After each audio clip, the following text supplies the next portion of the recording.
У нас сейчас новая поездка, мы отправляемся в Муром. Сегодня мы посмотрим железнодорожную линию Муром-Ковров, а также городской транспорт самого Мурома. Ну и в общем все, ждем, а дальше по ходу пьесы будем что-то там записывать. Вот, поехали. Цыц, ворона. Я вижу Kia Soul. Неужели мы поедем на этой чудесной машине Kia Soul? Я обожаю Kia Soul. Пожалуйста, пусть она у него будет с режимом радиуса, иначе мы не сможем выехать дальше 250 км от МКАД. Ура, емен, мы сейчас поедем на этой красотке. Короче, выяснилось, что машина все-таки с опцией радиус. И значит, мы можем поехать на ней во Владимир. Это замечательно, потому что машина классная. Я люблю Kia Soul.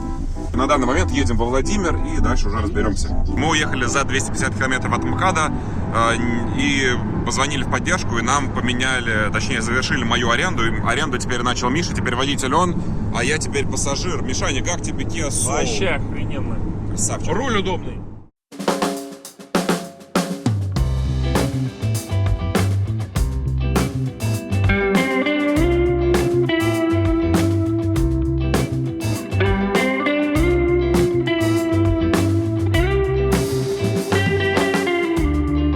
Друзья, ну наконец-то кончились эти дурацкие майские снегопады и начались майские ливни. Час от часу не легче.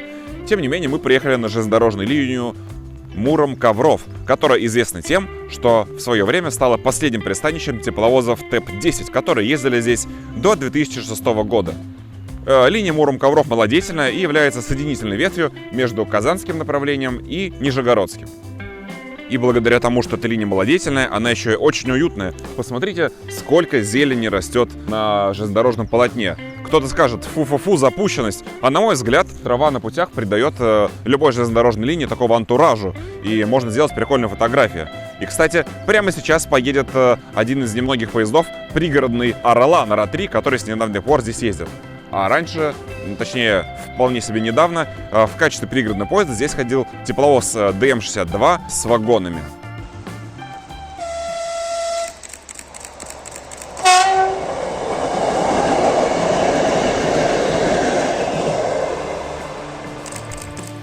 Помимо пригородного поезда, здесь ежедневно курсирует грузовой, местный сборный.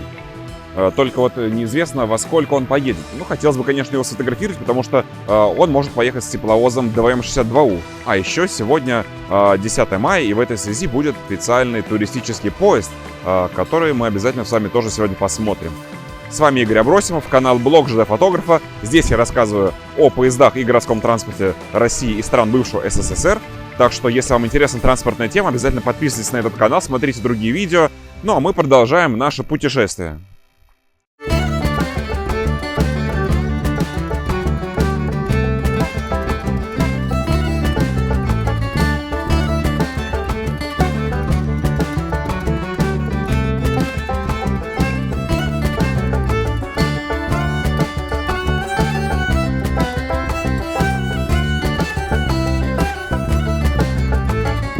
Мы переместились на другую локацию. Примерно здесь будем фотографировать сейчас туристический поезд. Это перегон Селиванов-Стройдеталь. Тот же самый, который был и там, только немножко в другом месте. Перегон огромный. Раньше он был более коротким. Здесь были другие станции, но их позакрывали. Движение на этом перегоне настолько слабое, что здесь даже нет автоблокировки. Есть полуавтоблокировка. Полуавтоблокировка — это когда светофоры есть только перед станциями, то есть входные, а также есть предупредительные, которые ставятся перед входными. Таким образом, на перегоне может находиться всего один поезд одновременно. Напоминаю, что когда автоблокировка, светофоров несколько, есть блок-участки, и, соответственно, на каждом блок-участке может быть по поезду. Здесь же, пока поезд не приехал на следующую станцию, с предыдущей станции поезд отправиться не может. Такая же ситуация и на Савеловской магистрали на участке Санкова-Савелова. Ну а что касается локации, то она здесь просто замечательная. Как видите, огромная выемка, с которой можно сделать шикарную фотографию. Правда, наверное, все-таки с той стороны. Если, конечно, поезд длинный. Если поезд короткий, то можно и здесь. Когда поезд длинный, лучше фотографировать его на выемке с внешней стороны кривой, потому что таким образом получаются, например, такие фотографии, когда видно весь изгибающийся поезд. Ну а если поезд короткий, то можно прямо здесь его сфотографировать. Я пока не знаю, какой это будет поезд. Знает автобус-мастер, потому что он придумал эту поездку. Поэтому, как и для вас, для меня загадка, что это будет за поезд. Хоть сегодня и дождь, мне такая погода нравится. Конечно, нужно использовать бленду на фотоаппарате, чтобы не залить стекло объектива, чтобы не было всяких дурацких капель. Конечно, без дождя было бы лучше, но в принципе, учитывая, что у нас есть машина, в которой можно всегда быстро высушиться, ничего особо страшного в дожде не вижу лично я.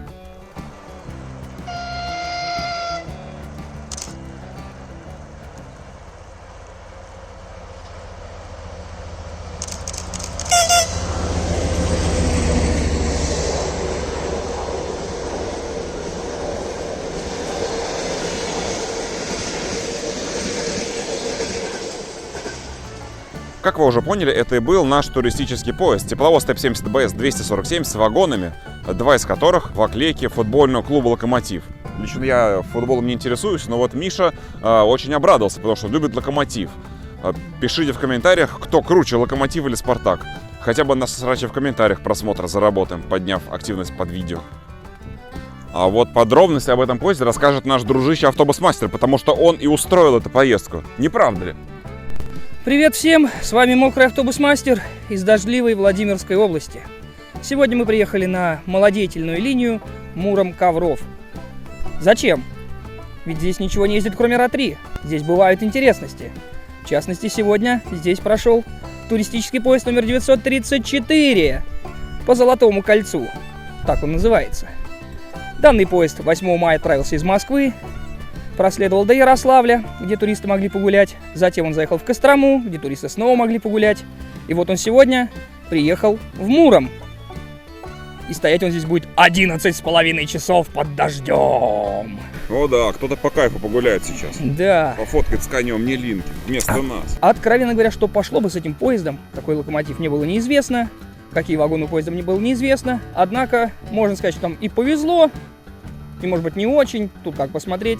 С одной стороны, его ведет обычный ТЭП-70БС, но с другой стороны, его обклеили к 80-й годовщине победы в Великой Отечественной войне. Да и некоторые пассажирские вагоны получили оклейку футбольного клуба «Локомотив». Интересное сочетание, не правда ли? А в остальном, как бы обычный пассажирский поезд. Но, если взять тот факт, что здесь с 2011 года не ходят никакие пассажирские поезда, то такие пассажирские поезда, то бишь туристические, здесь в большую диковинку. Например, предыдущий туристический поезд прошел в январе, а до этого последний раз здесь пассажирский поезд снимал еще Денис Яськов в 2016 или 2017 году агитационный поезд ЛДПР под зеленым 2Т10. Настоящим зеленым 2Т10, который делал бу-бу-бу. Ну и, кстати, мы чуть раньше сняли еще и РА-3, который здесь ходит в сообщении Ковров-Муром, Муром-Ковров. После такой непродолжительной, но в целом удачной и мокрой съемки мы отправляемся посмотреть сам Муром, ведь не отказываться от возможности поглядеть город на оке. Так, это у нас был Мокрый автобус-мастер, спасибо, классный рассказ. А теперь идем скорее вон в ту машину Kia Soul сушиться и, возможно, снимать ее обзор. Но возможно, что мы сюда еще вернемся, чтобы сфотографировать повторно РА-3, а также, если повезет, будет грузовой поезд. Но пока что нам точно это неизвестно, будет он, не будет. Мы пойдем с конем по полю вдвоем. Мы пойдем с конем по полю вдвоем.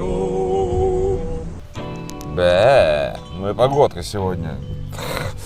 Ума не приложу, как эти трое нашли в себе силы выйти из машины и куда-то там пойти по такому дождю. Потому что лично я настолько промок, что у меня нет ни малейшего желания выходить из машины. Поэтому придется смотреть на достопримечательности автобуса Мурома прямо из окошка. Давайте же посмотрим на древние святыни, которых здесь очень-очень много.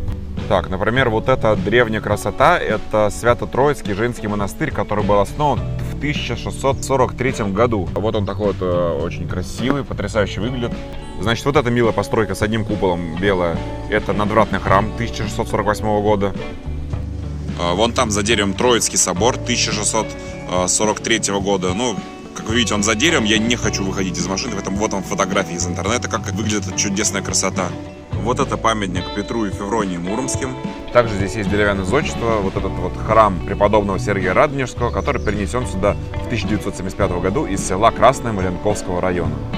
Короче, Сергей с Михаилом пошли вот в монастырь, мы сил в себя не нашли, вместо этого мы сидим и сушим нашу обувь, которая промокла насквозь. Как тебе наша сегодняшняя поездка, дружище? Очень мокро. Ты доволен фотками? По сути, я сделал только одну фотографию пока что. И она, видимо, и будет единственной. А у тебя что, RAV3 не получился? Не получился. Я забыл переключить флажок на объективе. Объектив поменять я не забыл. Но забыл перевести его с ручного на автофокусировку. Лайфхак для фотографов. Когда фотографируете в дождь, используйте бленду. Это вот такая вот штука на объектив. Она спасает стекло от капель. Ну, если дождь, конечно, не супер косой. Во всяком случае, в такой дождь мне она очень даже помогла. А пока наши друзья ходят по святыням, обзор автомобиля. И сегодня у меня для вас Kia Soul. Одна из моих любимых машин в сити-драйве.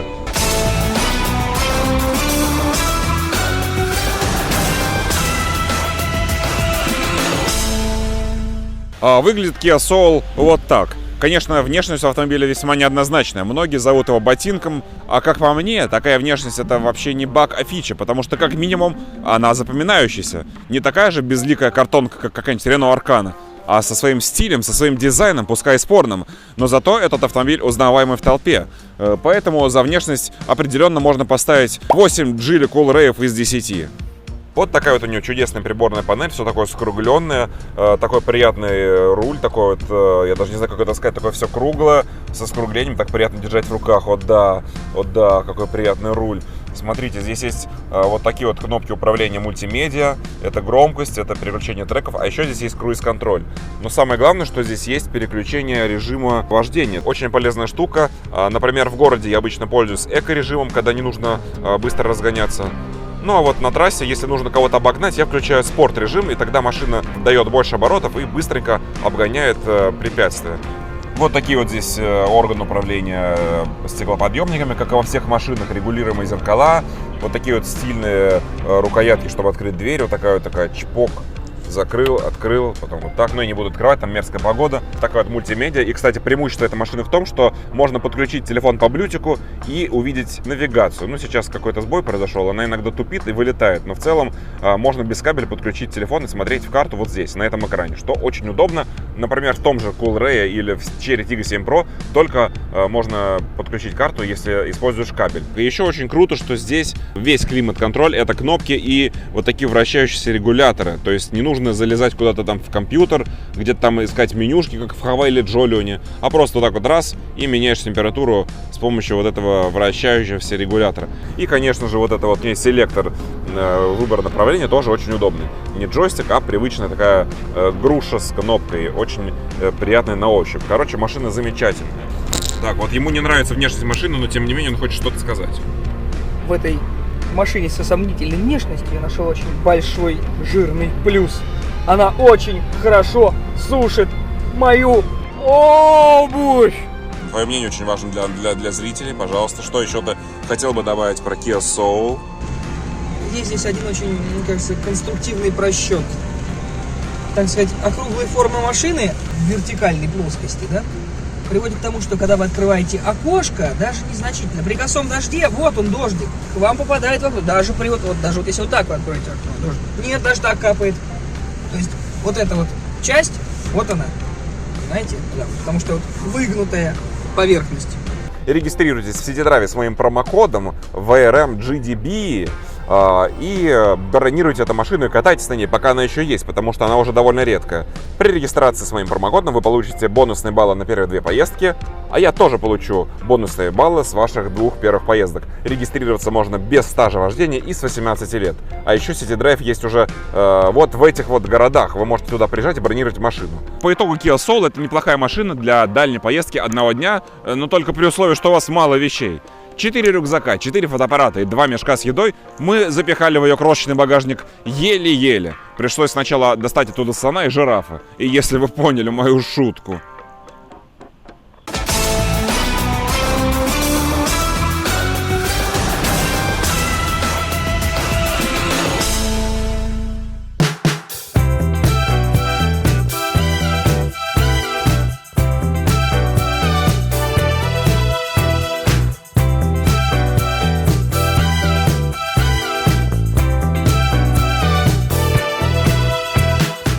Следующая достопримечательность Мурома, которую мы посмотрим из окошка машины, это бронепоезд Илья Муромец. Под броней скрывается паровоз ОВ 5515 1900 года постройки.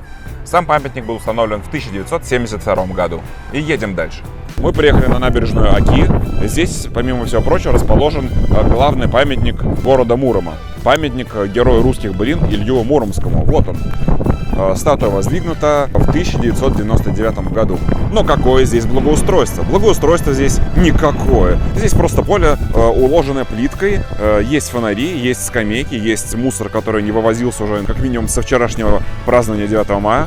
Далее здесь есть вот такой плац, который, конечно, красиво смотрится сверху, но делать здесь совершенно нечего. В такую погоду, как сейчас, здесь нет ни деревьев, здесь нет ни каких-то крыш, здесь нету ни кофе, ничего. Это просто плац, уложенный плиткой, вот и все. Да, собственно говоря, здесь даже нету нормально организованной парковки. Машины встают вот так, но там нету ни разметки, ничего. Режим Варламова. Да это все просто пиар! Мы приехали к следующей достопримечательности. Это Спасо-Преображенский мужской монастырь. Он очень древний, основан он в XI веке. Первое упоминание относится к 1096 году, а это надвратная церковь, построенная в 1806 году. И сразу же у меня есть претензии к благоустройству около надвратной церкви. Претензия заключается в том, что здесь разрешена парковка. То есть вследствие этого на церковь невозможно нормально посмотреть, потому что всегда ставят автомобили. Здесь нет организованной парковки. Тебе будет нравиться, если тут будет платная парковка? У меня нет машины, поэтому мне все равно. А так я с тобой согласен, да, что лучше делать платные парковки вот в местах скопления туристов. То есть вот, например, здесь, около надвратной церкви. И то не делать ее непосредственно вот здесь вот, а, ну вот, например, на стороне, где мы стоим. Муром замечательный город, в котором, ко всему прочему, есть старая Бэха. Вот посмотрите, какая шикарная. Мы по всем правилам сити-драйва передали руль следующему водителю Сергею. Сейчас он покатается. О, кстати, еще один сити-драйв. Та-та-та-та-тан. Сейчас он немножко покатается и потом поделится впечатлениями об автомобиле.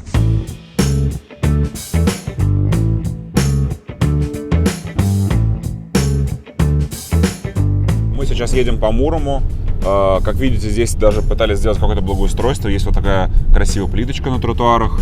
Правда, нет ливневок, как видите.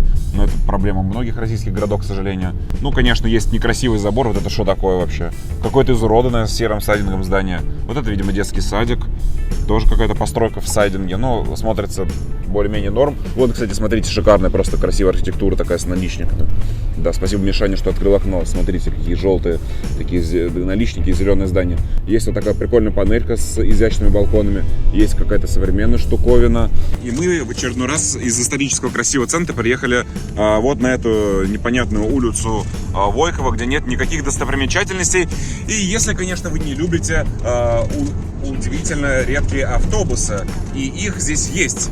В частности, в Муроме водятся два автобуса МАН СЛ-202. И они просто замечательные. Такие вот красно-желтенькие, ездят на пригородном маршруте. Вот за таким МАНом мы сюда и приехали. К сожалению, видосик с МАНом записать не получилось, но зато фотка получилась просто манбезная. В Муроме есть два таких автобуса. Один из них 89-го года, а другой 90-го года выпуска. И еще я напоминаю, что такие автобусы, точнее один похожий автобус есть в Пскове. Хотя я монтировал видос про Псков так долго, что, возможно, его уже и нет. Короче, в Пскове есть похожий автобус, только сочлененный. А теперь мы едем опять на железнодорожную линию Ковров-Муром, чтобы сфотографировать там в очередной раз РА-3, потому что у автобус-мастера немножко не получилась фотография, и мы решили попробовать еще раз. И возможно, кстати, что мы опять... Ман, там едет второй МАН. Может быть, мы успеем его сфоткать. Мы приехали в срочном порядке на остановочный пункт 10-й километр. Это было настолько срочно, что я не успел записать рассказ про автобус на той улице, где мы его сфотографировали. Расскажи, ради чего ты оторвал меня от записи видоса про автобус и привез сюда? Мы приехали на остановочный пункт 10-й километр, находящийся на линии Муром-Ковров, на которой мы сегодня уже были и продолжаем находиться, на перегоне стройдеталь Селиванова, чтобы снять обратный проход пригородного поезда Муром-Ковров. Что можно сказать о данном месте? Да ничего особенного. Обычная низкая посадочная платформа, какой-то хиленький навес, какие-то сидушки с какого-то вокзала притащенные, железные. По идее, она обслуживает жителей микрорайона Лопатино, деревни Кавардицы, округа Муром. Вот. Ну, мне кажется, сюда проще из Мурома приехать на такси, чем на единственной паре пригородного поезда. Поезд придет оттуда. Там, Муром. Я дойду до переезда и сделаю оттуда фотографию. Ну и раз уж мы здесь, нельзя обойтись без очередного режима Варламова, поэтому посмотрим, как благоустроена платформа. Начинается все с того, что на эту платформу, ну, по сути, невозможно никак дойти, потому что здесь просто нет тропинки. То есть единственный вариант — это идти вот здесь вот, вдоль путей, находясь в габарите подвижного состава. Это не соответствует правилам техники безопасности на железной дороге. Здесь просто обязана быть нормальная бетонная тропинка, причем не здесь, а, например, вот здесь. И учитывая, что здесь вот это все находится ниже уровнем, чем пути, можно было бы сделать такой вот небольшой спуск в виде пандуса, здесь вот эту дорожку, и вот там тоже сделать удобный пандус, чтобы можно было там с тележками, с колясками садиться в пригородный поезд. Ну, конечно же, здесь есть вот такой вот павильон. Напоминаю, что в Беларуси на аналогичных железнодорожных линиях павильон выглядит вот так. Ну, а сама платформа вполне в приличном состоянии. Здесь неплохие такие вот бетонные плиты, вот эти вот советские еще. Конечно, поезд высокопольный, платформа низкая, но это уже проблема к поездам. Лестница, ведущая в никуда, это классика. Вы даже сами видели, что сейчас я зашел вот здесь. Я не стал бы вот так вот обходить вон там, заходить потом вот по этой лестнице по мокрой траве. Я зашел вот здесь. По всей видимости, эту платформу как построили в Советском Союзе, так никому в голову и не приходило, что можно сделать ее немножко получше. Единственное улучшение, которое здесь есть, это вот светодиодный фонарь. Господи, что это такое? Ну, конечно, лучше, чем ничего. Пора бы уже всю дирекцию инфраструктуры, или кто там занимается платформами, дирекция пассажирских обустройств, короче, всех этих ребят пора отправить в Беларусь, чтобы они там научились, как содержать пассажирскую инфраструктуру. Режим Варламова. Не нравится, так и уезжай в свою Беларусь.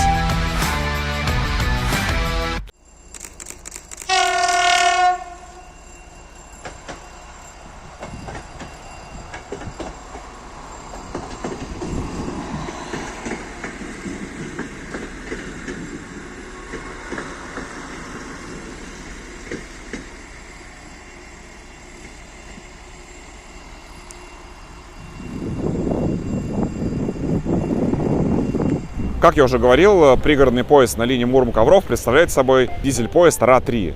Появились эти поезда в 2019 году, но конкретно на этой линии они трудятся с 2021 года, сменив ДМ-62 с вагонами. Мы приехали в окрестности автовокзала, чтобы сфотографировать местные автобусы. Какие, например? Ну, например, Лиаза 4292. Они сами по себе не очень интересны, так как встретить их можно и у нас в Москве. Но зато они здесь белого цвета. Всегда приятно увидеть привычный автобус в непривычной окраске. Далее, Лиаза 5292.21. Не самый интересный в мире автобуса, но поскольку раньше их было много в Москве, а сейчас не осталось ни одного, с ними будет приятно повстречаться, поскольку они принесут чувство ностальгии по ушедшей Москве. Таких автобусов здесь всего 15 штук, эксплуатируется из них 11. Но куда более интересными являются Scania OmniLink 1, они же Scania Питер.